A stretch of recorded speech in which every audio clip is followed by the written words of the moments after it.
Assalamu alaikum everyone. My name is Amir Yasin, O and A-level physics teacher. You are currently watching my YouTube channel Physics with Amir Yasin. If you want to get free lectures, free notes and free past paper solutions, then subscribe to my channel and press bell icon to stay updated with latest content. In this lesson, we'll discuss electric circuit. Then we'll discuss the difference between internal circuit and external circuit. Then we'll discuss the difference between potential difference and EMF. Then we'll discuss the difference between external resistance and internal resistance. Then we'll discuss relation between EMF, external potential difference and internal potential difference. Then we'll discuss combination of cells, and at the end we'll discuss past year questions associated with these topics. So let's start. आज के lesson सबसे पहले आपको ये पता होना चाहिए कि इलेक्ट्रिक सर्किट कहते किसे। इलेक्ट्रिक सर्किट की डेफिनेशन स्क्रीन पर आपके सामने है। क्या मैंने डेफिनेशन लिखी हुई है कि इफ एन इलेक्ट्रिकल कंपोनेंट और अ combination of two or more than two electrical components is connected to cell or battery, then the whole arrangement is called an electric circuit. अगर आपने सिंगल इलेक्ट्रिकल कंपोनेंट को या फिर combination of two or more than two electrical components को cell या फिर battery के साथ कनेक्ट किया हो तो अरेंजमेंट को इलेक्ट्रिक सर्किट बोलोगे। मिसाल के तौर पर स्क्रीन पर मैंने दो डायग्राम्स शो की हुई, diagram number 1 and diagram number 2। सोच सकते हो कि इनमें से कौन सी डायग्राम इलेक्ट्रिक सर्किट को रिप्रेजेंट कर रही है, कौन सी डायग्राम इलेक्ट्रिक सर्किट को रिप्रेजेंट नहीं कर रही। दोनों डायग्राम्स इलेक्ट्रिक सर्किट को रिप्रेजेंट कर रही। डायग्राम नंबर 1 में मैंने रेजिस्टर को सेल के साथ कनेक्ट किया। रेजिस्टर इलेक्ट्रिकल कंपोनेंट है। अगर आप सिंगल इलेक्ट्रिकल कंपोनेंट को भी सेल के साथ कनेक्ट करो तो अरेंजमेंट को इलेक्ट्रिक सर्किट बोलते हैं। तो डायग्राम नंबर 1 इलेक्ट्रिक सर्किट को रिप्रेजेंट कर रही है। डायग्राम नंबर 2 भी इलेक्ट्रिक सर्किट को रिप्रेजेंट कर रही है। कैसे? डायग्राम नंबर 2 में मैंने बल्ब और रेजिस्टर के सीरीज कॉम्बिनेशन को सेल के साथ कनेक्ट किया हुआ। अगर दो या दो से ज्यादा इलेक्ट्रिकल कंपोनेंट्स के कॉम्बिनेशन को सेल के साथ कनेक्ट किया हो तब भी अरेंजमेंट इलेक्ट्रिक सर्किट को रिप्रेजेंट करती है। उम्मीद है कि आपने समझ ली। फिर आपने याद रखना है कि electric circuit is further divided into two parts. Electric circuit is further divided into two parts, internal circuit and external circuit.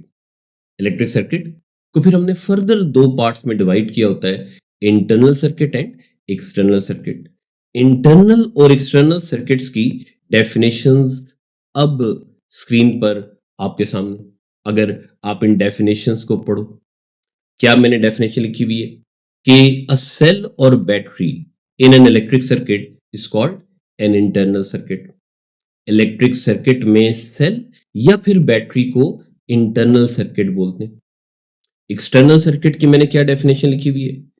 combination of all the components other than cell और battery is called external circuit। तो बड़ी simple सी बात है, electric circuit के अंदर जो power supply होती है बेशक वो सेल की फॉर्म में है या फिर बैटरी की फॉर्म में है। इलेक्ट्रिक सर्किट के अंदर पावर सप्लाई को इंटरनल सर्किट बोलते हैं, या फिर सिंपल वर्ड्स में इलेक्ट्रिक सर्किट में सेल या फिर बैटरी को इंटरनल सर्किट बोलते हैं। मिसाल के तौर पर जो डायग्राम मैंने शो की हुई है, इस डायग्राम में फिर सेल को आप इंटरनल सर्किट बोलोगे नहीं बोलोगे? इलेक्ट्रिक सर्किट में सेल और बैटरी के अलावा जितने भी कंपोनेंट्स होते हैं उन कंपोनेंट्स के कॉम्बिनेशन को एक्सटर्नल सर्किट बोलते हैं। तो इसका मतलब है कि इस सिचुएशन में बल्ब और रेजिस्टर के सीरीज कॉम्बिनेशन को फिर हम एक्सटर्नल सर्किट बोलेंगे। उम्मीद है कि आपने समझ ली। तो फिर मैं यूं कह सकता हूं कि electric circuit is equal to external circuit plus internal circuit. Electric circuit external circuit plus internal circuit के इक्वल होता है। उम्मीद है कि आपने समझ ली। अब बताने लगा हूं कि इलेक्ट्रिक सर्किट में किस कंपोनेंट का क्या रोल होता है। इलेक्ट्रिक सर्किट में इंटरनल सर्किट का क्या रोल होता है, एक्सटर्नल सर्किट का क्या रोल होता है। इलेक्ट्रिक सर्किट में सेल और बैटरी का क्या काम होता है और बाकी सारे कंपोनेंट्स का क्या काम होता है।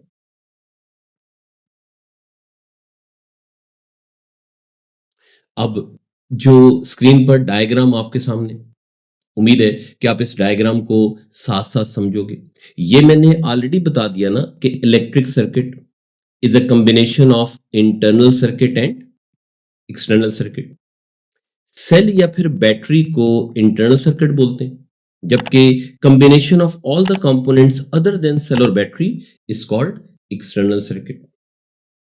याद आपने रखना है कि इलेक्ट्रिक सर्किट में सेल या फिर बैटरी का काम इलेक्ट्रिकल एनर्जी प्रोवाइड करना होता है, जबकि बाकी सारे कंपोनेंट्स का काम उस इलेक्ट्रिकल एनर्जी को कन्वर्ट करना होता है into any other form of energy. यही देखो मैंने लिखा हुआ है, सेल या फिर बैटरी का काम इलेक्ट्रिकल एनर्जी प्रोवाइड करना होता है और बाकी सारे कंपोनेंट्स का काम होता है to convert that electrical energy into any other form of energy. तो इसका मतलब है कि इलेक्ट्रिक सर्किट में इंटरनल सर्किट का काम इलेक्ट्रिकल एनर्जी प्रोवाइड करना होता है, जबकि एक्सटर्नल सर्किट का काम उस इलेक्ट्रिकल एनर्जी को कन्वर्ट करना होता है into any other form of energy. उम्मीद है कि आपने समझ लिया। सिंपल वर्ड्स में बता, फिर आगे चलकर डिटेल्ड डेफिनेशन भी बता देता हूं, आपने मेरी बात गौर से सुननी। सेल या फिर बैटरी जो इलेक्ट्रिकल एनर्जी प्रोवाइड कर रहे होते हैं उसको ईएमएफ ऑफ सेल या फिर बैटरी बोलते हैं। सेल जो इलेक्ट्रिकल एनर्जी प्रोवाइड कर रहा होता है उसको ईएमएफ ऑफ सेल बोलोगे। इसी तरीके से इलेक्ट्रिकल कंपोनेंट जो एनर्जी कन्वर्ट कर रहा होता है into any other form of energy उसको आप potential difference across electrical component बोलोगे। ईएमएफ को मैंने शॉर्ट करके, सॉरी, ईएमएफ इलेक्ट्रोमोटिव फोर्स की एब्रीवेशन है। इलेक्ट्रोमोटिव फोर्स को शॉर्ट करके मैंने ईएमएफ लिखा हुआ है, जबकि पोटेंशियल डिफरेंस को शॉर्ट करके मैंने पीडी लिखा हुआ है। उम्मीद है कि आपने समझ ली। और थोड़ा सा मैं डिटेल में बताने लगूं। EMF electrical energy provided by cell होती है टू द यूनिट चार्ज। ये EMF electrical energy per unit charge होती है प्रोवाइडेड बाय द सेल, जबकि potential difference electrical energy taken होती है by the electrical component from unit charge to convert it into any other form of energy. तो इसका मतलब है कि ईएमएफ भी electrical energy per unit charge है, पोटेंशियल डिफरेंस भी electrical energy per unit charge है। सोच सकते हो कि फिर जब दोनों ईएमएफ और potential difference electrical energy per unit charge है, ईएमएफ भी electrical energy per unit charge है, पोटेंशियल डिफरेंस भी electrical energy per unit charge है, तो फिर दोनों में डिफरेंस क्या है?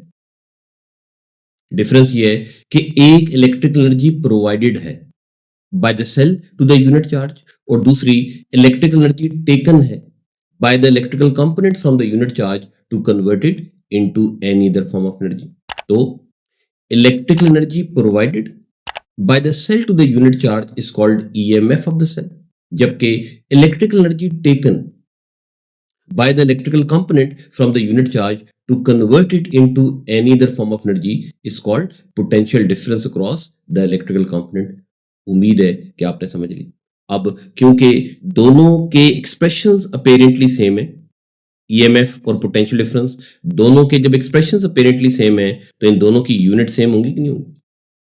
ईएमएफ की यूनिट भी वोल्ट है, पोटेंशियल डिफरेंस की यूनिट भी वोल्ट है। वोल्ट फिर अगर आप देखो तो जूल ओवर कूलम के इक्वल होगा कि नहीं होगा? एनर्जी की यूनिट जूल ना, और चार्ज की यूनिट कूलम।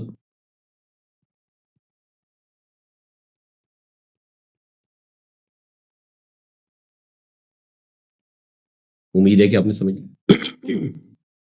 तो जो मैंने आपको ईएमएफ और पोटेंशियल डिफरेंस का डिफरेंस बताया है, ये सारा कुछ अब मैं न्यूमेरिकल वैल्यूज के थ्रू एक्सप्लेन करने जा रहा हूं। उम्मीद है कि आप मेरी बात गौर से सुनोगे। जो स्क्रीन पर डायग्राम आपके सामने, ये डायग्राम सोचो इलेक्ट्रिक सर्किट को रिप्रेजेंट कर रही कि नहीं कर रही? फिर इलेक्ट्रिक सर्किट के फर्दर दो पार्ट्स होते हैं, internal circuit and external circuit. Cell को इंटरनल सर्किट बोलते हैं और सेल के अलावा जितने भी कंपोनेंट्स इलेक्ट्रिक सर्किट में लगे होते हैं उनके कॉम्बिनेशन को एक्सटर्नल सर्किट बोलते हैं। तो फिर सेल इस इलेक्ट्रिक सर्किट में एक्ट कर रहा है एज इंटरनल सर्किट, जबकि बल्ब और रजिस्टर के सीरीज कॉम्बिनेशन को एक्सटर्नल सर्किट बोलोगे। उम्मीद है कि आपने यहां तक समझ ली। फिर मेरी assumption है कि EMF of cell is 10 volts, potential difference across bulb is 6 volt, potential difference across resistor is 4 volt।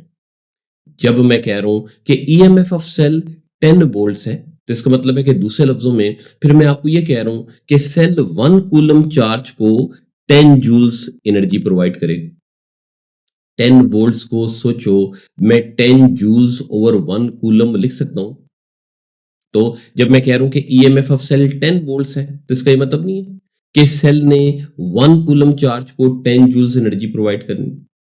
आपको समझाने के लिए अज्यूम कर रहा हूं कि एक इलेक्ट्रॉन का चार्ज 1 कूलम, एक इलेक्ट्रॉन का चार्ज 1 कूलम होता नहीं, आपको समझाने के लिए अज्यूम कर रहा हूं।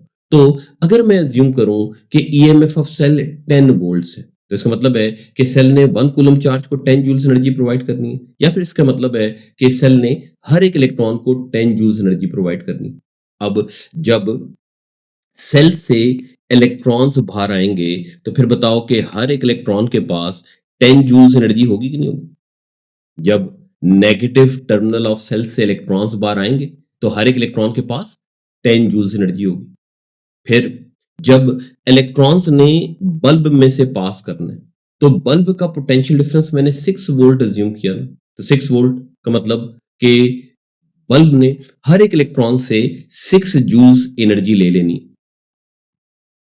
जब मैं कह रहा हूं कि बल्ब का पोटेंशियल डिफरेंस 6 वोल्ट है, तो इसका मतलब है कि बल्ब ने हर एक इलेक्ट्रॉन से 6 जूल्स एनर्जी लेकर उसको लाइट में कन्वर्ट कर देना है। अब जब इलेक्ट्रॉन्स ने बल्ब से बाहर आना है, तो हर एक इलेक्ट्रॉन के पास 4 जूल्स एनर्जी रह जाएगी। अब रेजिस्टर का पोटेंशियल डिफरेंस मैंने 4 वोल्ट अज्यूम किया हुआ है। 4 वोल्ट का मतलब ये नहीं है फिर कि रेजिस्टर ने हर एक इलेक्ट्रॉन से 4 जूल्स एनर्जी लेकर उसको हीट में कन्वर्ट कर देना। तो फिर इलेक्ट्रॉन्स ने जीरो एनर्जी के साथ सेल के अंदर चले जाना है। सेल ने दोबारा से हर एक इलेक्ट्रॉन को 10 जूल्स एनर्जी प्रोवाइड करनी। सेल की ईएमएफ 10 वोल्ट्स है। इसका ही मतलब मैं बार बार बता रहा हूं ना कि सेल ने हर एक इलेक्ट्रॉन को 10 जूल्स एनर्जी प्रोवाइड करनी। तो जब इलेक्ट्रॉन्स ने वापस सेल के अंदर जाना है, दोबारा से सेल ने हर एक इलेक्ट्रॉन को 10 जूल्स एनर्जी प्रोवाइड करनी है। जब इलेक्ट्रॉन्स ने सेल से बाहर आना है, दोबारा से हर एक इलेक्ट्रॉन के पास 10 जूल्स एनर्जी होगी। दोबारा से जब इलेक्ट्रॉन्स ने बल्ब में से पास करना है, तो बल्ब ने हर एक इलेक्ट्रॉन से 6 जूल्स एनर्जी लेकर उसको लाइट में कन्वर्ट कर देना है। दोबारा से जब इलेक्ट्रॉन्स ने रेजिस्टर में से पास करना है, तो रेजिस्टर ने हर एक इलेक्ट्रॉन से 4 जूल्स एनर्जी लेकर उसको हीट में कन्वर्ट कर देना है। उम्मीद है कि आपने समझ ली। तो उम्मीद है कि आपको समझ में आ गया कि इलेक्ट्रिक सर्किट में सेल का काम इलेक्ट्रिकल एनर्जी प्रोवाइड करना होता है, जबकि बाकी सारे कंपोनेंट्स का काम उस इलेक्ट्रिकल एनर्जी को कन्वर्ट करना होता है into any other form of energy. Cell जो यूनिट चार्ज को इलेक्ट्रिकल एनर्जी प्रोवाइड कर रहा होता है, उसको हम ईएमएफ ऑफ सेल बोलते हैं, जबकि इलेक्ट्रिकल कंपोनेंट जो कि यूनिट चार्ज से एनर्जी ले रहा होता है to convert it into any other form of energy, उसको हम potential difference across electrical component बोलते हैं। उम्मीद है कि आपने समझ ली।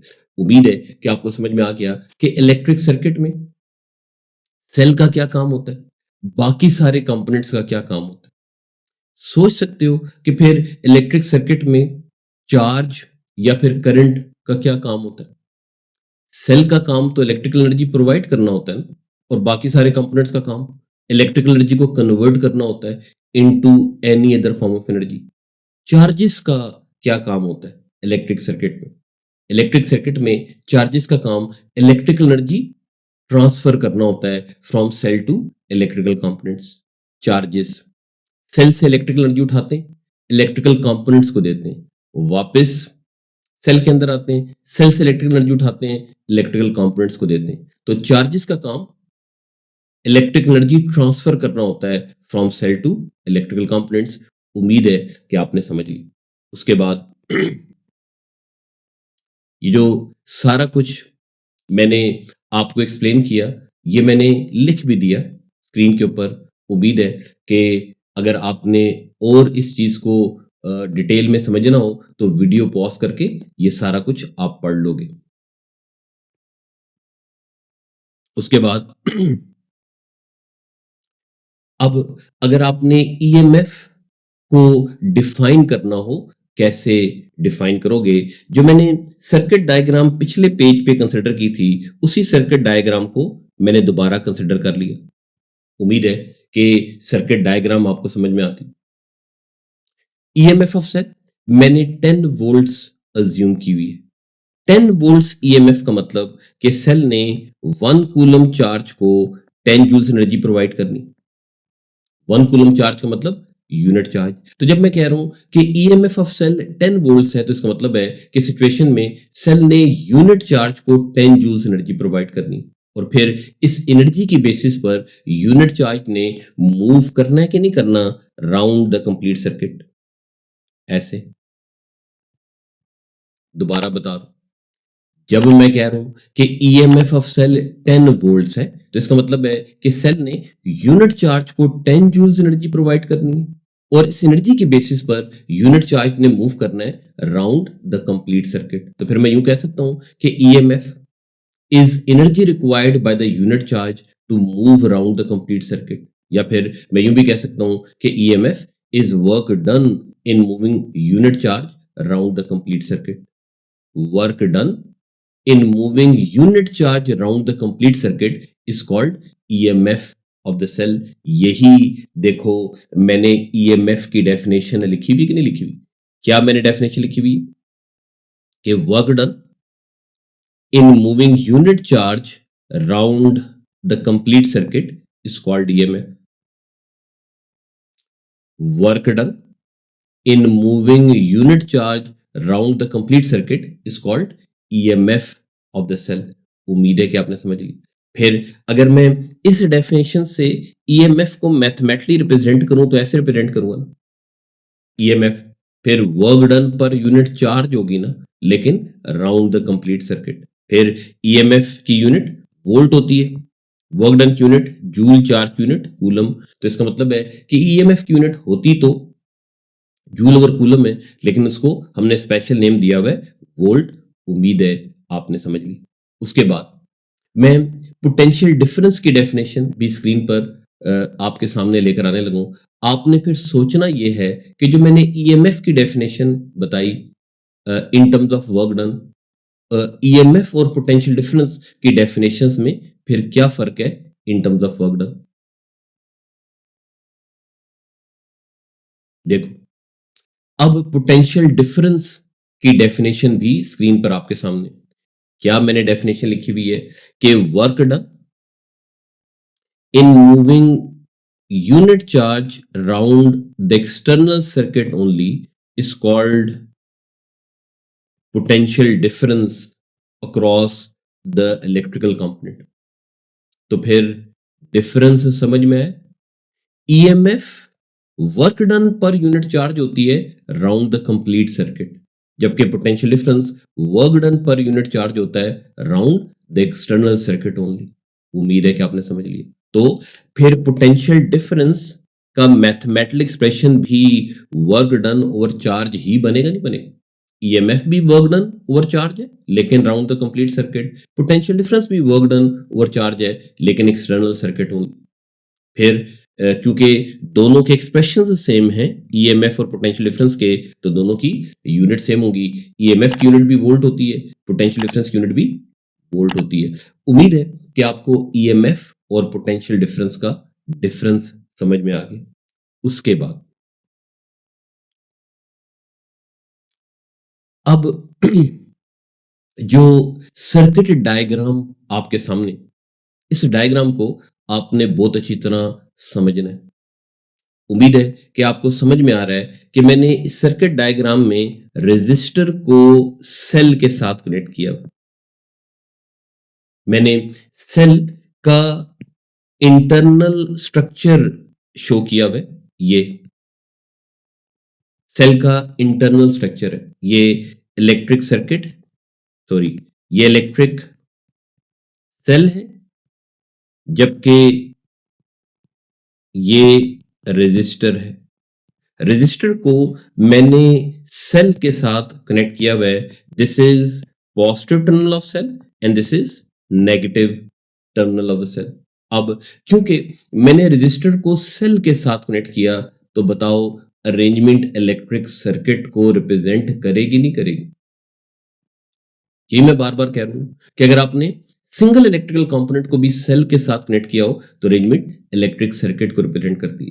तो जो अरेंजमेंट मैंने स्क्रीन पर आपके सामने शो की हुई है, ये इलेक्ट्रिक सर्किट को रिप्रेजेंट कर रही है। अब इलेक्ट्रिक सर्किट को फर्दर हमने दो पार्ट्स में डिवाइड किया होता है, एक एक्सटर्नल सर्किट और दूसरा इंटरनल सर्किट। सोच सकते हो कि सिचुएशन में क्या चीज एक्ट करेगी एज इंटरनल सर्किट, क्या चीज एक्ट करेगी as external circuit? Cell will act as internal circuit, जबकि resistor will act as external circuit। उम्मीद है आपने समझ लिया। अब क्योंकि मैंने रजिस्टर को सेल के साथ कनेक्ट किया, तो सोचो कि फिर रजिस्टर में से करंट पास करेगी नहीं करेगी? जब हम डायग्राम में करंट को लेबल करते हैं एज कन्वेंशनल करंट लेबल करते हैं, और कन्वेंशनल करंट हमेशा फ्लो करती है from positive to negative terminal of the cell. तो देखो मैंने जो करंट को लेबल किया from positive to negative terminal of the cell. और कन्वेंशनल करंट होती है due to flow of positive charge move करता है from positive to negative terminal of cell. मैंने भी फ्लो ऑफ पॉजिटिव चार्ज को शो किया हुआ कि नहीं किया हुआ from positive to negative terminal of the cell. तो क्योंकि हमने रजिस्टर को सेल के साथ कनेक्ट किया, रजिस्टर में से करंट पास करेगी, रजिस्टर में से पॉजिटिव चार्ज पास करेगा, और पॉजिटिव चार्ज मूव करेगा from positive to negative terminal of the cell. अब सोच सकते हो कि क्या रजिस्टर ने क्या पॉजिटिव चार्ज ने रजिस्टर में से सिर्फ एक दफा पास करके रुक जाना है, या फिर पॉजिटिव चार्ज ने रजिस्टर में से कंटिन्यूसली पास करते रहना?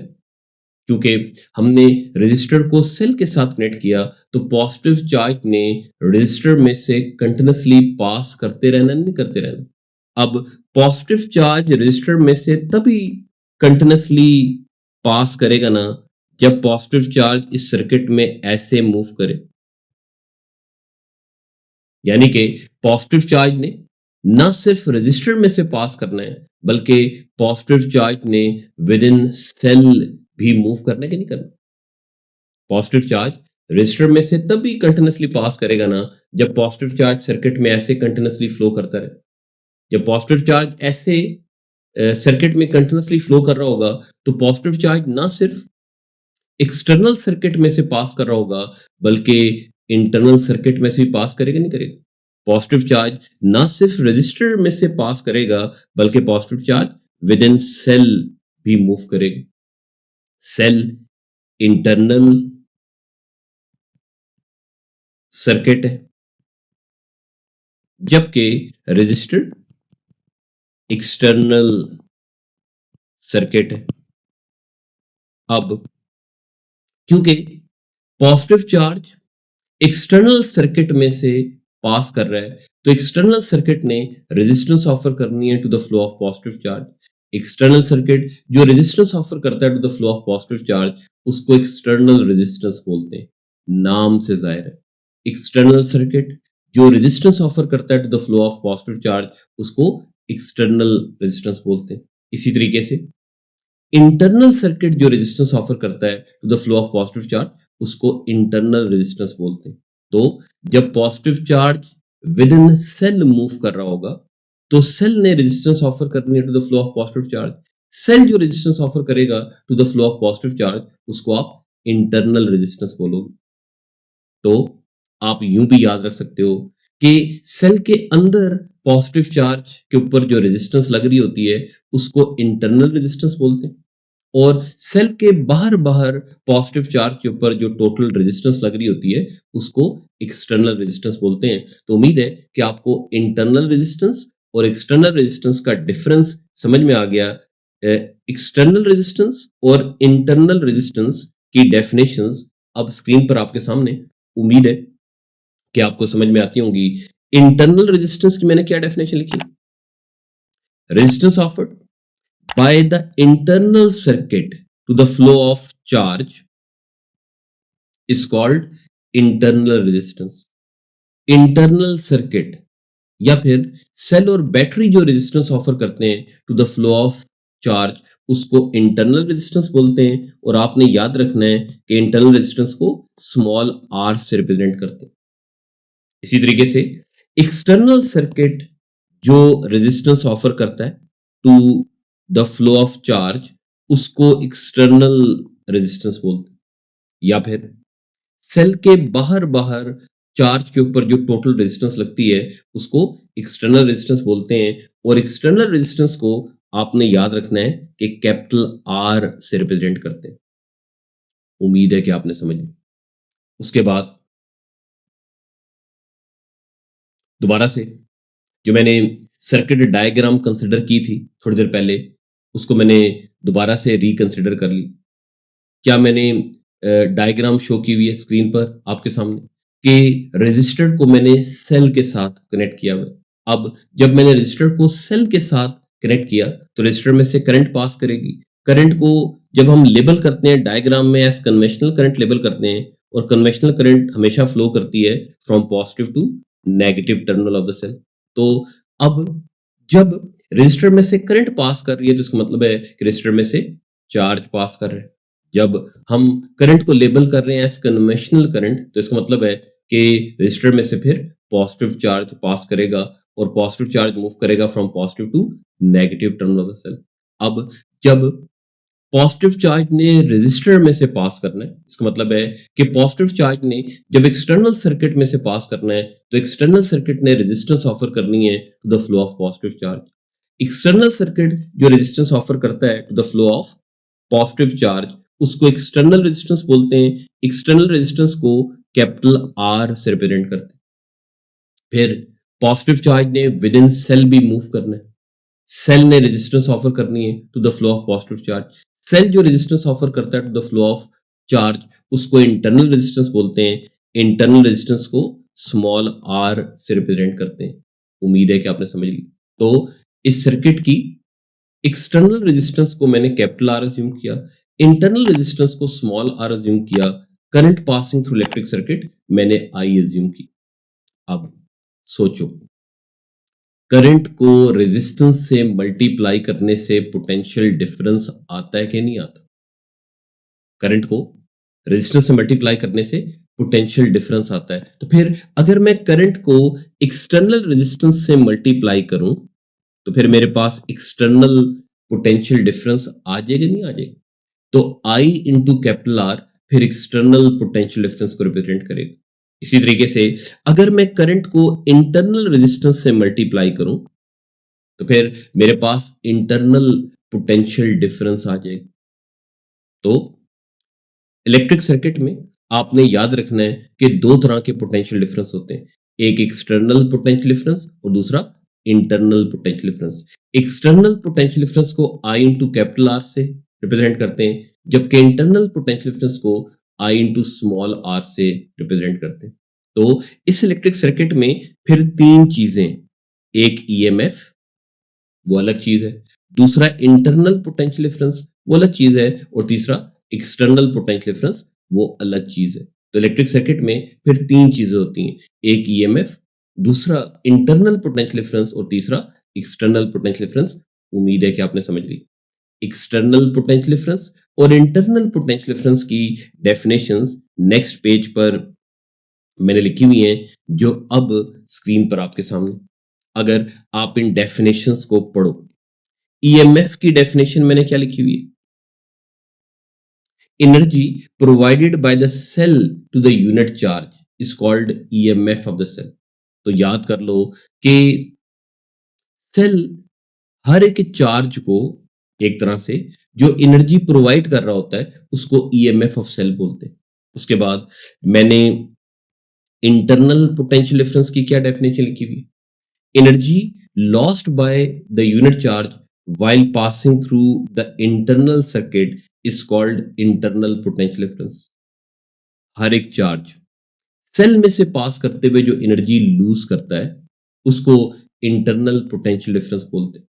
उसके बाद एक्सटर्नल पोटेंशियल डिफरेंस की मैंने क्या डेफिनेशन लिखी हुई है कि energy lost by the unit charge while passing through the external circuit is called external potential difference।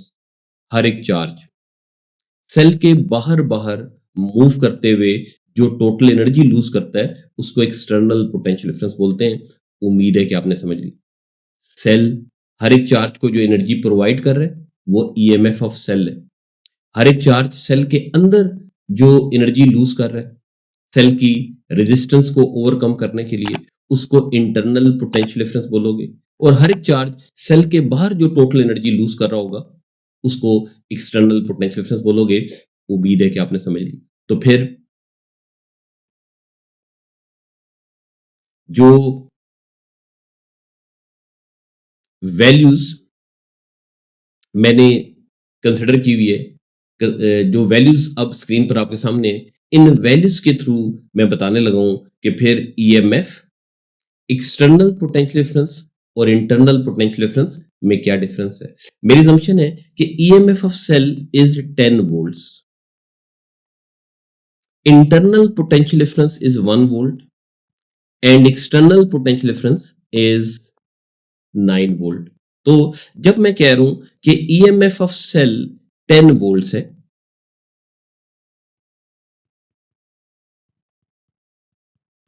तो 10 वोल्ट्स को मैं 10 जूल्स ओवर 1 कूलम लिख सकता हूं। तो जब मैं कह रहा हूं कि ईएमएफ ऑफ सेल 10 वोल्ट्स है तो इसका मतलब है कि इस सेल ने 1 कूलम चार्ज को 10 जूल्स एनर्जी प्रोवाइड करनी। अब मेरी assumption है कि इस पॉजिटिव चार्ज का मैग्नीट्यूड 1 कूलम, अगर मैं पॉजिटिव चार्ज का मैग्नीट्यूड 1 कूलम अज्यूम कर लूं तो फिर इसका ये मतलब नहीं है कि सेल ने हर एक पॉजिटिव चार्ज को 10 जूल्स एनर्जी प्रोवाइड करनी। तो सेल की तरफ से इस पॉजिटिव चार्ज को जो इलेक्ट्रिकल एनर्जी मिल रही है वो 10 जूल्स है। अब इस पॉजिटिव चार्ज ने विद इन सेल जब मूव करना है तो सेल ने रेजिस्टेंस ऑफर करनी to the flow of positive charge. Cell की रेजिस्टेंस को ओवरकम करते हुए इस पॉजिटिव चार्ज ने विद इन सेल कुछ एनर्जी लूज कर देनी। इस पॉजिटिव चार्ज ने विद इन सेल जो एनर्जी लूज करनी है to overcome resistance of cell उसको आप इंटरनल पोटेंशियल डिफरेंस बोलोगे। तो जब मैंने internal potential difference 1 volt assume किया हुआ है तो इसका मतलब है कि इस पॉजिटिव चार्ज ने within cell 1 joules energy lose कर देनी। तो सेल की तरफ से पॉजिटिव चार्ज को जो एनर्जी मिली थी वो 10 जूल्स थी। पॉजिटिव चार्ज ने विद इन सेल जो एनर्जी लूज कर दी वो 1 जूल है। तो बताओ कि जब पॉजिटिव चार्ज सेल से बाहर आएगा तो पॉजिटिव चार्ज के पास 9 जूल्स एनर्जी रह जाएगी नहीं रहेगी। फिर जब पॉजिटिव चार्ज ने रजिस्टर में से पास करना है तो रजिस्टर ने remaining 9 joules energy positive charge से ले लेनी है। तो जब रजिस्टर पॉजिटिव चार्ज से 9 जूल्स एनर्जी ले रहा है तो इसका मतलब है कि रजिस्टर का पोटेंशियल डिफरेंस 9 वोल्ट है या फिर एक्सटर्नल पोटेंशियल डिफरेंस 9 वोल्ट है। उम्मीद है कि आपने समझ ली। फिर पॉजिटिव चार्ज वापस सेल में आ जाएगा। दोबारा से सेल ने पॉजिटिव चार्ज को 10 जूल्स एनर्जी प्रोवाइड करनी है। दोबारा से पॉजिटिव चार्ज ने within cell 1 joules energy lose कर देनी है। दोबारा से पॉजिटिव चार्ज जब सेल से बाहर आएगा तो पॉजिटिव चार्ज के पास 9 जूल्स एनर्जी रह जाएगी। दोबारा से जब पॉजिटिव चार्ज ने रजिस्टर में से पास करना है तो रजिस्टर ने पॉजिटिव चार्ज से रिमेनिंग 9 जूल्स एनर्जी ले लेनी है। उम्मीद है कि आपने समझ ली। तो फिर अगर मैं सिचुएशन के लिए law of conservation of energy use करूं, न्यूमेरिकल वैल्यूज भी आपके सामने, और उम्मीद है कि वैसे भी आपको समझ में आ गया। अगर मैं सिचुएशन के लिए law of conservation of energy use करूं तो फिर मैं कह सकता हूं कि EMF is equal to external potential difference plus internal potential difference। Numerical values देखो ना, 10 वोल्ट्स 1 वोल्ट प्लस 9 वोल्ट के इक्वल है ना। 1 वोल्ट इंटरनल पोटेंशियल डिफरेंस है, 9 वोल्ट एक्सटर्नल पोटेंशियल डिफरेंस है और 10 वोल्ट ईएमएफ है। फिर मैं कह सकता हूं ना कि EMF external potential difference plus internal potential difference के इक्वल होती है। तो ईएमएफ को मैंने लेटर ई से रिप्रेजेंट किया, एक्सटर्नल पोटेंशियल डिफरेंस को मैं आई इंटू कैपिटल आर से रिप्रेजेंट कर रहा हूं, इंटरनल पोटेंशियल डिफरेंस को आई इंटू स्मॉल आर से रिप्रेजेंट कर रहा हूं। फिर आपने याद रखना है कि एक्सटर्नल पोटेंशियल डिफरेंस को टर्मिनल वोल्टेज भी बोलते हैं। इधर मैं लिख रहा हूं, उम्मीद है कि आपको समझ में आ जाएगा। External potential difference is also called terminal voltage. तो फिर नेक्स्ट स्टेप में मैंने एक्सटर्नल पोटेंशियल डिफरेंस या फिर I इंटू आर की जगह टर्मिनल वोल्टेज या फिर V लिख दिया। तो जो फिर बिल्कुल एंड पर मैंने एक्सप्रेशन लिखा है, आपने इस एक्सप्रेशन को याद रखना है। इस एक्सप्रेशन से आप क्वेश्चन सॉल्व करोगे। इस एक्सप्रेशन में कौन सी चीज किसको रिप्रेजेंट कर रही है, उम्मीद है कि आपने समझ लिया। ई ईएमएफ ऑफ सेल है, वी एक्सटर्नल पोटेंशियल डिफरेंस या फिर टर्मिनल वोल्टेज है, I current passing through circuit है और r internal resistance of cell है।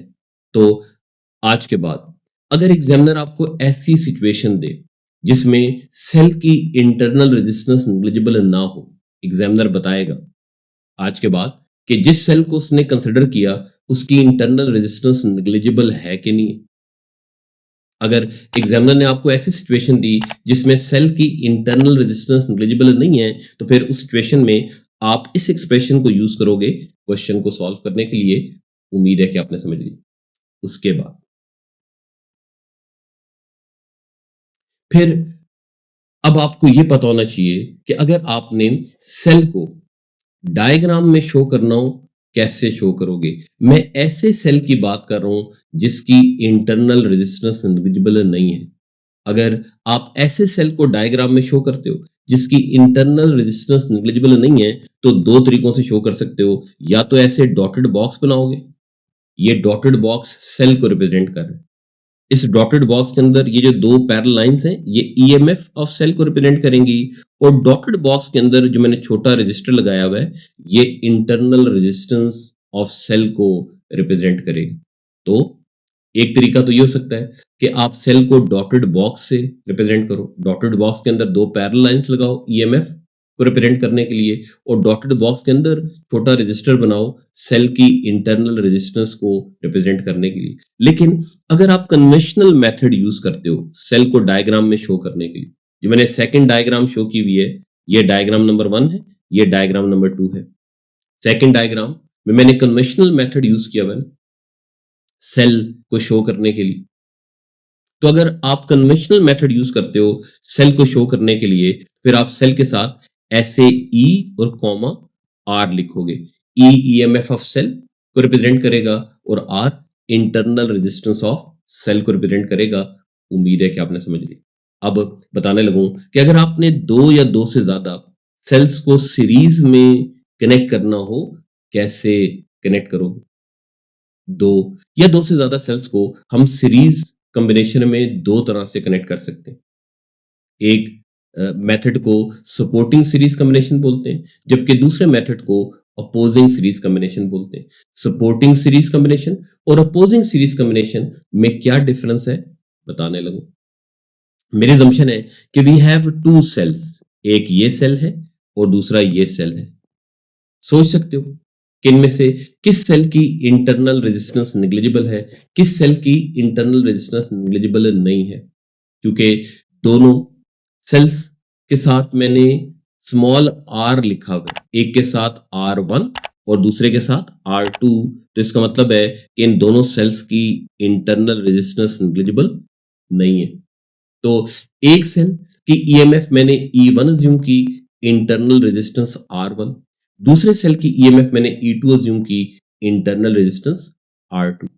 अब अगर आप इन दोनों सेल्स के अनलाइक टर्मिनल्स को आपस में कनेक्ट कर देते हो, क्या मतलब है कि अगर आप एक सेल के पॉजिटिव टर्मिनल को दूसरे सेल के नेगेटिव टर्मिनल के साथ कनेक्ट कर देते हो, तो ऐसे सीरीज कॉम्बिनेशन को सपोर्टिंग सीरीज कॉम्बिनेशन बोलते हैं। देखो मैंने भी यही डेफिनेशन लिखी हुई कि नहीं लिखी हुई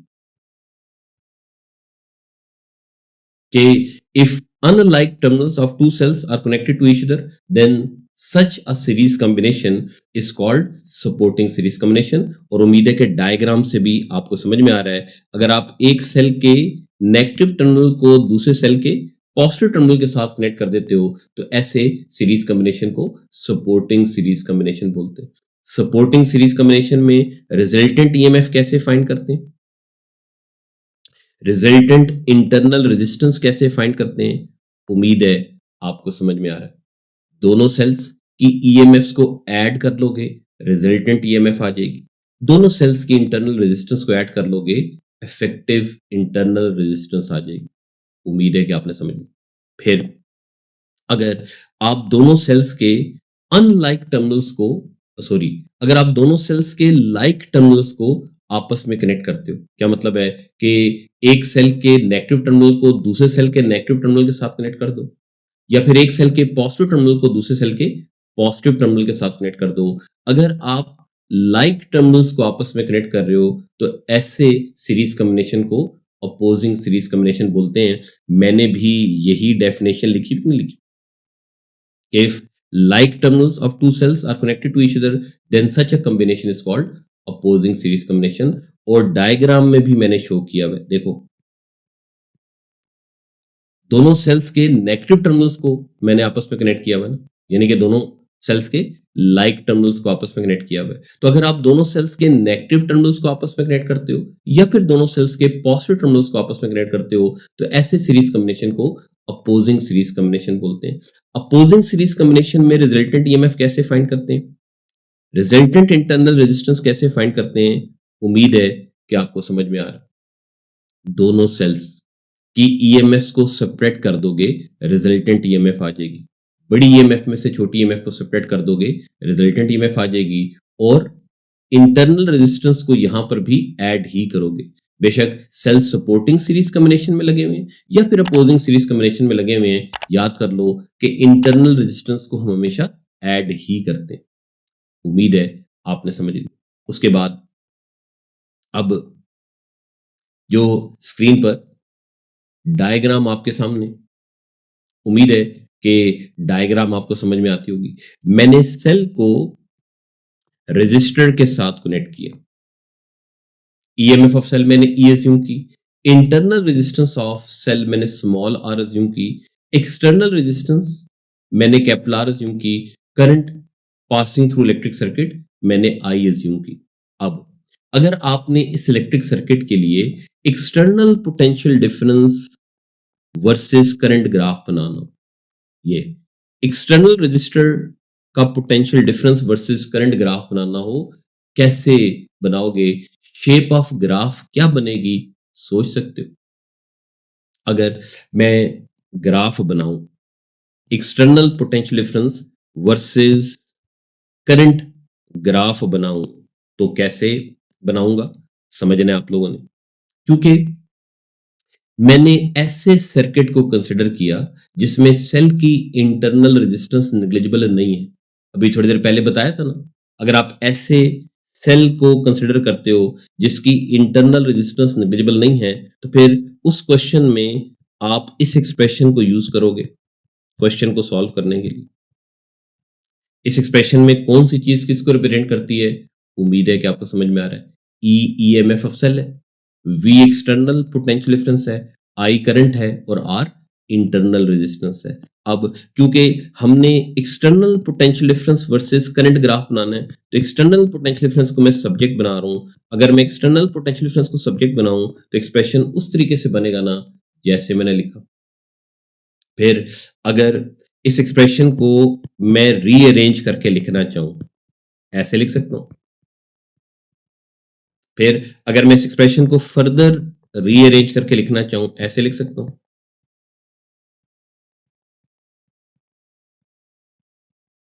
उम्मीद है कि आपने समझ ली। अब अगर मैं इस इक्वेशन को कंपेयर करूं with equation of straight line y is equals to m x plus c, तो इस कंपैरिजन से हमें पता लग रहा है क्योंकि एक्सटर्नल पोटेंशियल डिफरेंस को मैंने y एक्सिस पर रखने के लिए कहा, करंट को x एक्सिस पर रखने के लिए कहा। अगर मैं v वर्सेस i ग्राफ बनाऊं तो फिर ग्राफ स्ट्रेट लाइन बनेगा नहीं बनेगा। गिवन इक्वेशन देखो, इक्वेशन ऑफ स्ट्रेट लाइन के साथ कंपेयर हो गई है ना। तो अगर मैं v वर्सेस i ग्राफ बनाऊं, पहली बात ग्राफ स्ट्रेट लाइन बनेगा, दूसरी बात जो ग्रेडियंट ऑफ ग्राफ होगा वो नेगेटिव होगा कि नहीं होगा। ये देखो m ग्रेडियंट ऑफ ग्राफ को रिप्रेजेंट करता है। तो अगर आप इन दोनों इक्वेशंस को कंपेयर करो तो फिर ग्रेडियंट नेगेटिव आ रहा है कि नहीं आ रहा। तो दो बातें मुझे पता लग गई इस कंपैरिजन से। पहली बात ग्राफ स्ट्रेट लाइन बनेगा, दूसरी बात ग्राफ स्ट्रेट लाइन बनेगा विद नेगेटिव ग्रेडियंट। तो अगर मैं नेगेटिव ग्रेडियंट के साथ स्ट्रेट लाइन ग्राफ बनाऊं तो ग्राफ उस तरीके से बनेगा ना जैसे मैंने शो किया। उम्मीद है कि आपने समझ ली। तो बाज़ औक़ात एग्ज़ामिनर ग्राफ बनाने के लिए कहता है, बाज़ औक़ात एग्ज़ामिनर ऐसा ग्राफ देकर कैलकुलेशन करने के लिए कहता है। मिसाल के तौर पर एग्ज़ामिनर ग्राफ देकर ईएमएफ ऑफ सेल और internal resistance of cell find करने के लिए कहता है। सोचो कि अगर ये लेबल्ड ग्राफ होता, अगर मैंने आपको वोल्टेज एक्सिस की वैल्यूज भी लेबल करके दी होती और करंट एक्सिस की वैल्यूज भी लेबल करके दी होती, वोल्टेज और करंट की वैल्यूज लेबल्ड होती है इस ग्राफ के ऊपर, और मैं आपको ईएमएफ ऑफ सेल और इंटरनल रेजिस्टेंस फाइंड करने के लिए कहता, कैसे फाइंड करते? सोच सकते हो? इस कंपैरिजन से ही नहीं पता लग रहा, देखो, कि इस ग्राफ का Y intercept EMF of cell को रिप्रेजेंट करेगा और gradient of graph internal resistance को रिप्रेजेंट करेगा।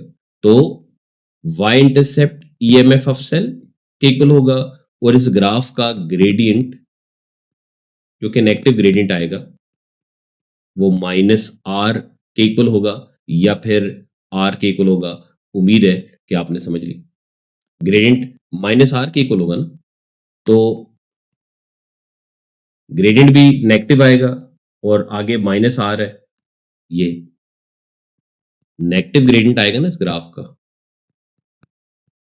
और वो माइनस आर के इक्वल होगा। नेगेटिव साइन से कैंसिल हो जाएगा, फिर ग्रेडियंट आर यानी कि इंटरनल रेजिस्टेंस ऑफ सेल को रिप्रेजेंट करेगा।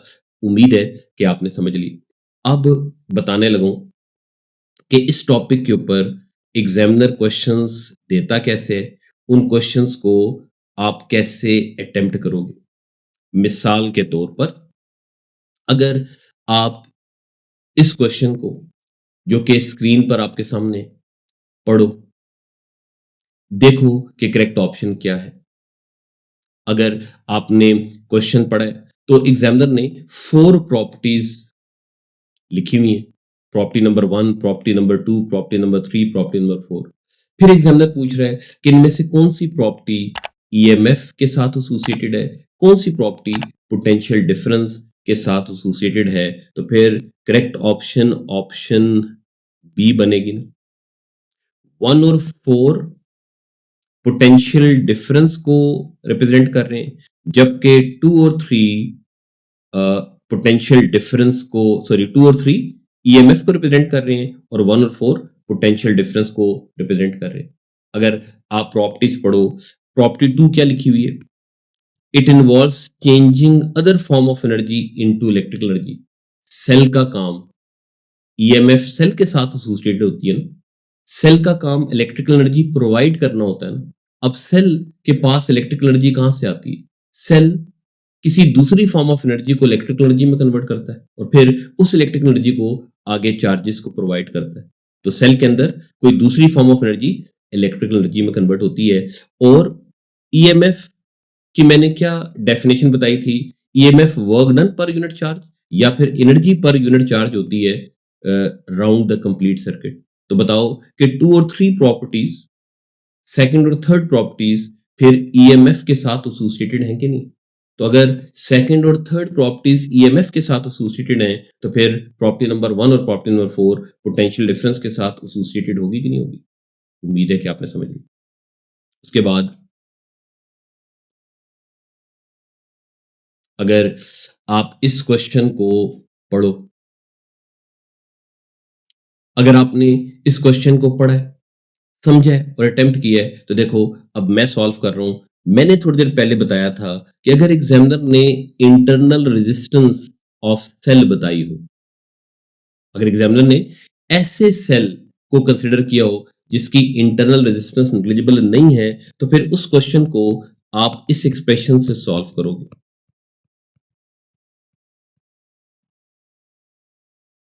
सिंपली इस एक्सप्रेशन के अंदर वैल्यूज पुट कर दोगे, you will get the answer. मिसाल के तौर पर इस क्वेश्चन में हमने टर्मिनल पोटेंशियल डिफरेंस फाइंड करना है। अभी थोड़ी देर पहले बताया था कि एक्सटर्नल पोटेंशियल डिफरेंस को टर्मिनल पोटेंशियल डिफरेंस भी बोलते हैं। तो अगर मैं एक्सटर्नल पोटेंशियल डिफरेंस को सब्जेक्ट बनाऊं, तो वो ऐसे E minus I into R के इक्वल आएगा।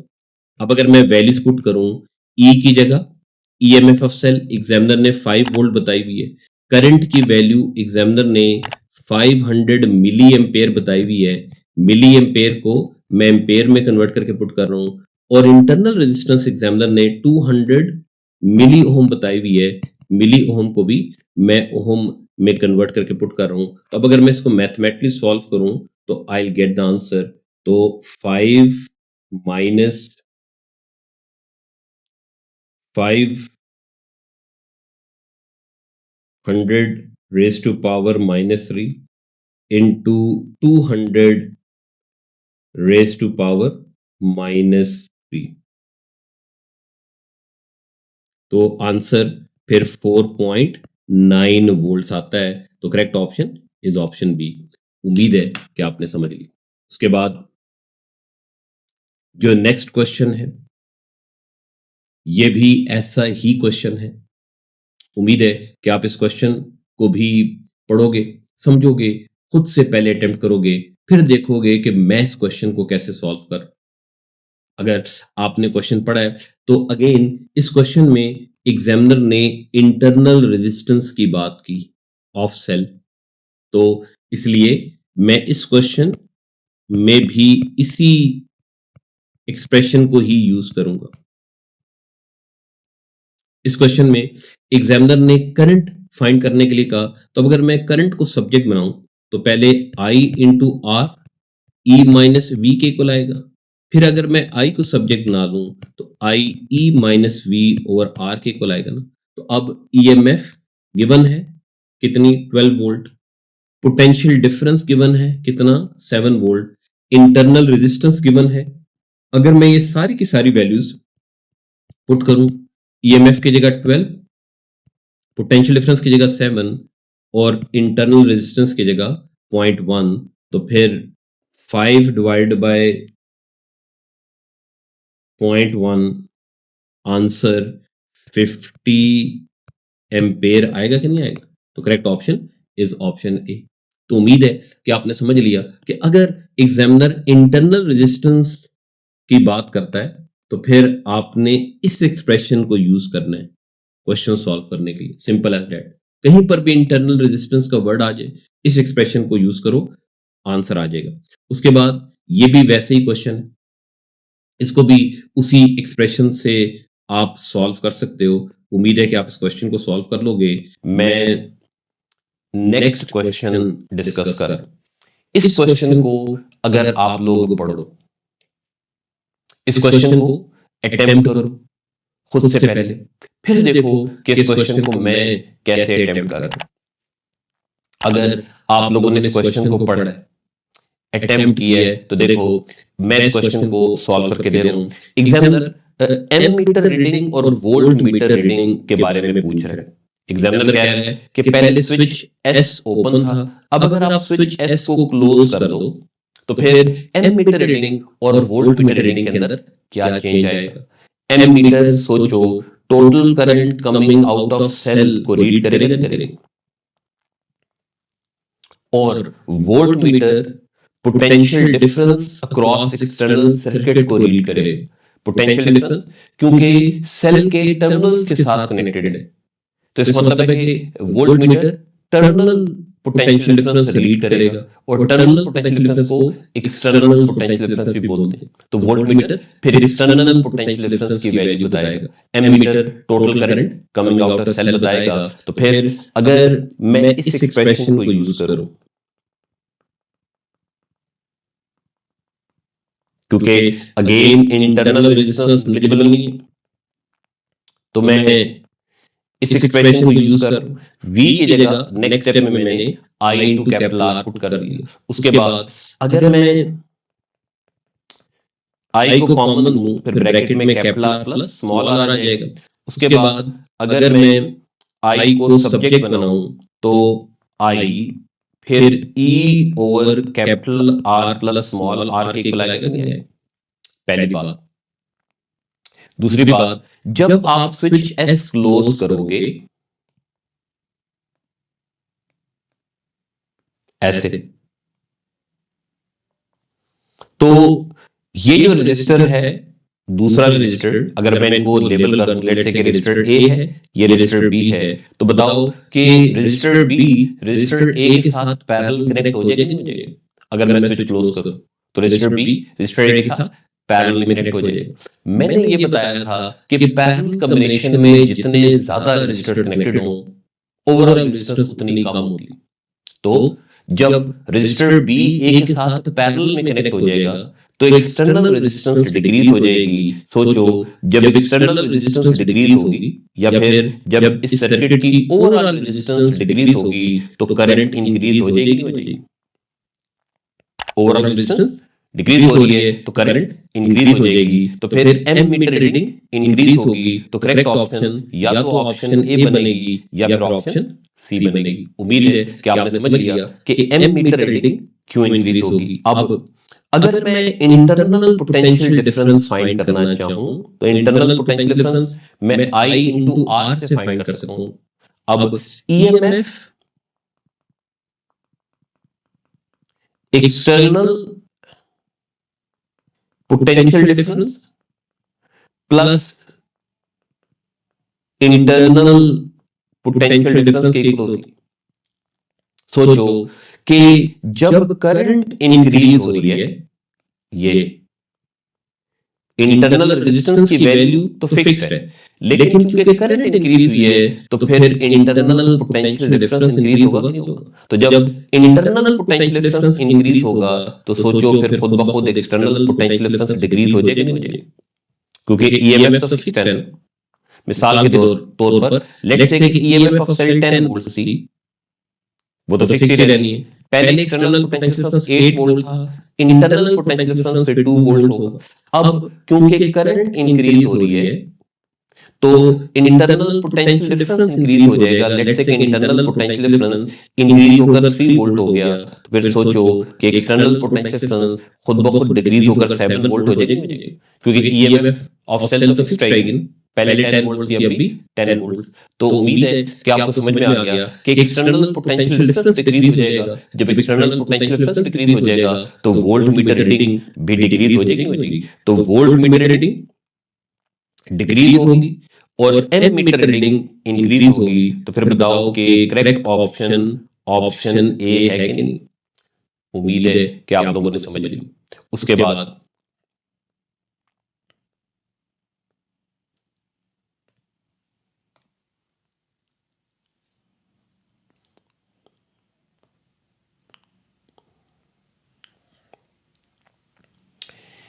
इस क्वेश्चन को भी अगर आप लोग पढ़ो, देखो कि इस क्वेश्चन को मैं कैसे फिर अटेम्प्ट करता हूं। पहले इस क्वेश्चन को पढ़ो, खुद से अटेम्प्ट करो, फिर देखो कि मैं इस क्वेश्चन को कैसे अटेम्प्ट कर। अगर आपने इस क्वेश्चन को पढ़ा है तो एग्जामिनर रजिस्टर आर की पॉसिबल वैल्यूज पूछ रहे हैं। तो अगर आप टोटल करंट देखो कमिंग आउट ऑफ सेल वो 4 एम्पीयर है। अब 4 एम्पीयर करंट लेट्स से कि ये पॉइंट ए है, ये पॉइंट बी है। जब 4 एम्पीयर करंट पॉइंट ए पर पहुंचेगी तो 4 एम्पीयर करंट स्प्लिट हो जाएगी। 3 एम्पीयर करंट अगर ए से ऊपर जा रही है तो फिर जो ए से नीचे करंट आएगी वो 1 एम्पीयर होगी, यानी कि जो रजिस्टर आर में से करंट पास करेगी वो 1 एम्पीयर होगी। फिर ये जो करंट है अब मैंने लेबल की ये 1.5 एम्पीयर होगी नहीं, क्योंकि पहला जो रजिस्टर आर है उसमें से जो करंट पास कर रही है 1 एम्पीयर है और फिर जो रजिस्टर एस है उसमें से जो करंट आ रही है वो 0.5 एम्पीयर है। तो इस पॉइंट को मैं पॉइंट एक्स बोल रहा हूं। तो देखो पॉइंट एक्स पर फिर 1 एम्पीयर करंट और 0.5 एम्पीयर करंट कंबाइन होगी कि नहीं? तो फिर जो दूसरे रजिस्टर आर में से करंट पास करेगी वो 1.5 एम्पीयर होगी कि नहीं? तो पहले रजिस्टर आर की करंट 1 एम्पीयर, दूसरे रजिस्टर आर की करंट 1.5 एम्पीयर। उम्मीद है कि आपने समझ लिया। अब क्योंकि टोटल करंट 4 एम्पीयर है इस सर्किट की, तो इंटरनल रेजिस्टेंस में से जो करंट पास करेगी वो 4 एम्पीयर ही होगी। अब मैं 4 को 0.5 से अगर मल्टीप्लाई करूं तो आंसर फिर 2 वोल्ट आएगा, यानी कि इंटरनल पोटेंशियल डिफरेंस इस इक्वेशन में 2 वोल्ट है। तो ईएमएफ 12 उसमें से अगर मैं इंटरनल पोटेंशियल डिफरेंस को माइनस करूं तो फिर मेरे पास एक्सटर्नल पोटेंशियल डिफरेंस आ जाएगा, यानी कि पॉइंट्स ए और बी के क्रॉस जो टोटल पोटेंशियल डिफरेंस है फिर वो 10 वोल्ट बनेगा। तो फिर हमने रजिस्टर आर की वैल्यू कुछ इस तरीके से अज्यूम करनी है कि ए और बी के क्रॉस पोटेंशियल डिफरेंस फिर 10 वोल्ट बने। तो अगर मैं रजिस्टर आर की रेजिस्टेंस 4 ओम अज्यूम करूं तो देखो 4 into 1 रजिस्टर आर का पोटेंशियल डिफरेंस 4 वोल्ट और 4 into 1.5 दूसरे रजिस्टर आर का पोटेंशियल डिफरेंस 6 वोल्ट। तो 4 प्लस 6 ए और बी के क्रॉस फिर टोटल पोटेंशियल डिफरेंस 10 वोल्ट बन रहा है कि नहीं बन रहा?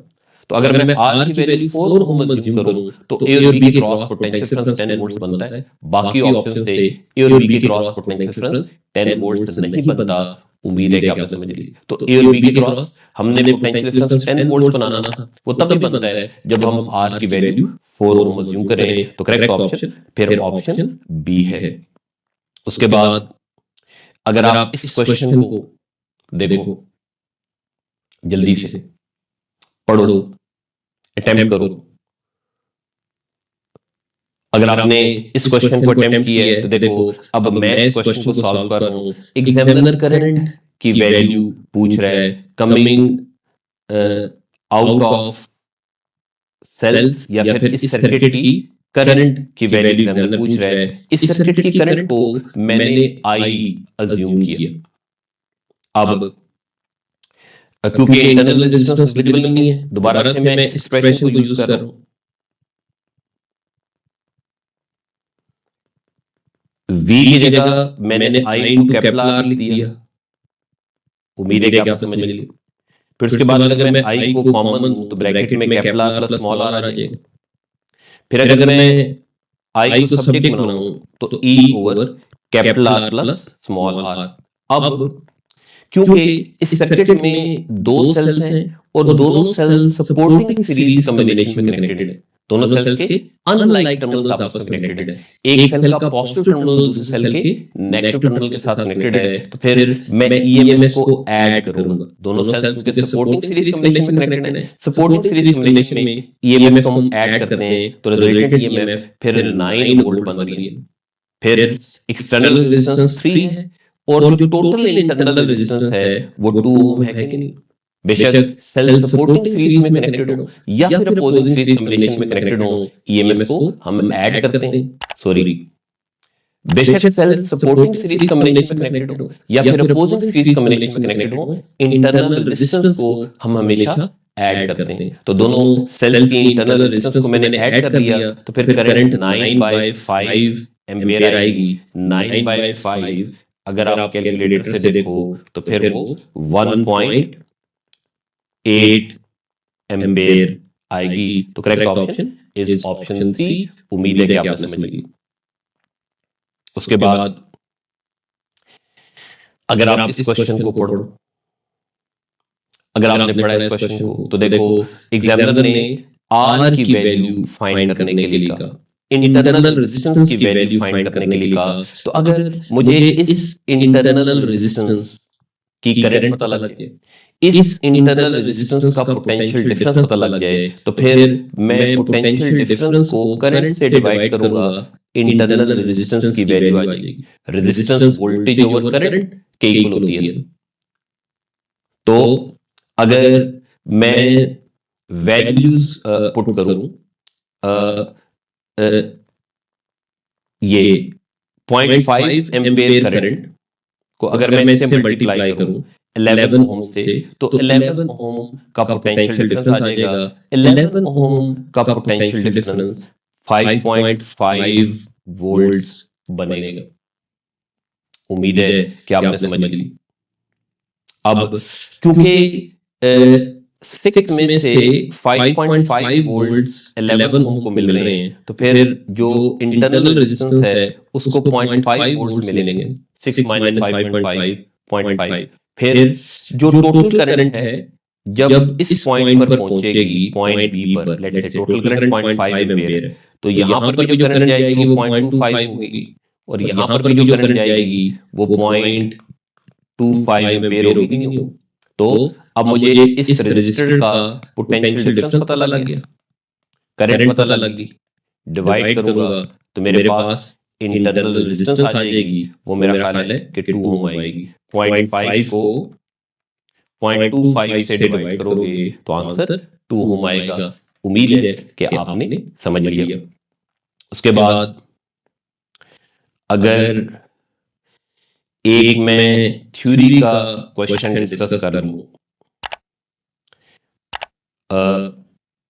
क्वेश्चन नंबर 110 स्क्रीन पर आपके सामने। अगर आप इस क्वेश्चन को पढ़ो, फर्स्ट पार्ट में एग्जामिनर कह रहा है कि explain why internal potential difference of cell, why the terminal potential difference of cell with internal resistance may be less than electromotive force of the cell। कि एक्सटर्नल पोटेंशियल डिफरेंस EMF से क्यों कम होता है? Internal resistance की वजह से। Cell की internal resistance की वजह से सेल के अंदर इंटरनल पोटेंशियल डिफरेंस होता है। इंटरनल पोटेंशियल डिफरेंस की वजह से external potential difference EMF of cell से कम होता है। EMF external potential difference plus internal potential difference की इक्वल होती है। उम्मीद है कि आपने समझ लिया। उसके बाद सर्किट डायग्राम आपके सामने। फर्स्ट पार्ट में एग्जामिनर इंटरनल रेजिस्टेंस फाइंड करने के लिए कह रहा है, तो दोबारा से आप इस एक्सप्रेशन को यूज करोगे। V की जगह I2 कैपिटल R लिख रहा हूं।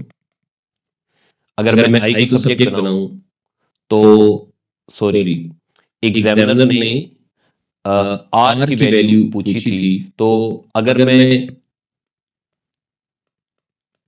I को कॉमन लूं तो R plus small r bracket में आ जाएगा। फिर इसको मैं ऐसे लिख सकता हूं कि E over I is equals to capital R plus small r। अब अगर मैं स्मॉल r को सब्जेक्ट बनाऊं तो स्मॉल r फिर E over I minus capital R की इक्वल आएगा। तो EMF 4.5 है, करंट की वैल्यू 0.65 है और कैपिटल R की वैल्यू 6 ओम। तो आपके पास इंटरनल रेजिस्टेंस आ जाएगी। उसके बाद एग्जामिनर ने टर्मिनल पोटेंशियल डिफरेंस पूछा, यानी कि एक्सटर्नल पोटेंशियल डिफरेंस। करंट को एक्सटर्नल रेजिस्टेंस से मल्टीप्लाई करोगे, आपके पास टर्मिनल पोटेंशियल डिफरेंस या फिर एक्सटर्नल पोटेंशियल डिफरेंस आ जाएगा। थर्ड पार्ट में एग्जामिनर ने पावर डिसिपेशन क्रॉस रेजिस्टर पूछी, वो आप ऐसे फाइंड कर लोगे I स्क्वायर इनटू R से। करंट है, एक्सटर्नल रेजिस्टेंस है, पावर डिसिपेशन आ जाएगी अक्रॉस रेजिस्टर। उसके बाद एग्जामिनर ने एफिशिएंसी पूछी बैटरी की, तो अगर मुझे बैटरी की आउटपुट पावर पता लगे, वो मैं ऐसे फाइंड कर लूंगा V इनटू I से। V की वैल्यू है, I की वैल्यू है, मल्टीप्लाई करूंगा तो आउटपुट पावर आ जाएगी, सॉरी इनपुट पावर आ जाएगी। जो बैटरी पावर प्रोवाइड कर रही है वो इनपुट पावर है, और रेजिस्टर को जो पावर मिल रही है वो आउटपुट पावर है। तो इनपुट पावर ये V इनटू I से निकाल लोगे, ये V जो है ना वो EMF है, तो इसको मैं EI दे देता हूं। और आउटपुट पावर ये I स्क्वायर इनटू R से ऑलरेडी आपने फाइंड कर ली। अब एफिशिएंसी कैसे फाइंड करोगे? एफिशिएंसी फिर output power over input power into 100 की इक्वल होती है, तो आपके पास एफिशिएंसी आ जाएगी। उसके बाद लास्ट पार्ट में एग्जामिनर कह रहा है कि अगर आप एक और रेजिस्टर 6 ओम के क्रॉस पैरेलल कनेक्ट कर देते हो, 20 ओम रेजिस्टर अगर आप 6 ओम रेजिस्टर के पैरेलल कनेक्ट कर देते हो, तो change in heating effect of battery के अंदर क्या चेंज आएगा? जो बैटरी का हीटिंग इफेक्ट है ना, वो आप ऐसे निकाल सकते हो I square into small r से। ये बैटरी की जो इंटरनल रेजिस्टेंस है ना, इसकी वजह से हीट प्रोड्यूस हो रही है ना। तो अभी थोड़ी देर पहले बताया कि जब आप 6 ओम के क्रॉस एक और रेजिस्टर कनेक्ट कर दोगे 20 ओम, तो फिर ओवरऑल रेजिस्टेंस डिक्रीज हो जाएगी। पैरेलल कॉम्बिनेशन से ओवरऑल रेजिस्टेंस डिक्रीज होती है। जब रेजिस्टेंस डिक्रीज होगी तो करंट इंक्रीज होगी, करंट इंक्रीज होगी तो पावर डिसिपेशन इंक्रीज होगी, heating effect of battery increase होगा। उम्मीद है कि आपने समझ ली। Now, if you want to further practice topical worksheets of this topic, if you want to get detailed notes of this topic, then go to my website, that is www.physicswithamiryasin.com. There you will find free learning resources. Click on free learning resources, then click on IGCSE O levels, AS or A2. There you will find notes for all the chapters, all the topics, You will find topical worksheets of all the chapters, all the topics. You will find past papers and you will find syllabus and much more. Practice these things, you will easily get A and A star grade.